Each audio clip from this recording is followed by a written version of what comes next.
మనలో ప్రతి ఒక్కరూ ఒక సమయంలో ఓడిపోతారు. కొంతమంది దాన్ని ఓ అనుభవంగా మలుచుకుంటారు. మరికొంతమంది దాన్ని జీవితాంతం ఒక బాధగా మోస్తూ ఉంటారు.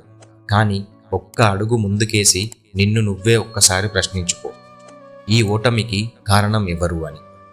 వెంటనే మనం చూపించే వేలు ఎప్పుడూ బయటికే ఉంటుంది. అది సమాజం అని, పరిస్థితులు అని, తల్లిదండ్రులు అని, అదృష్టం లేకపోవడం అని బురదలో నెట్టేస్తాం.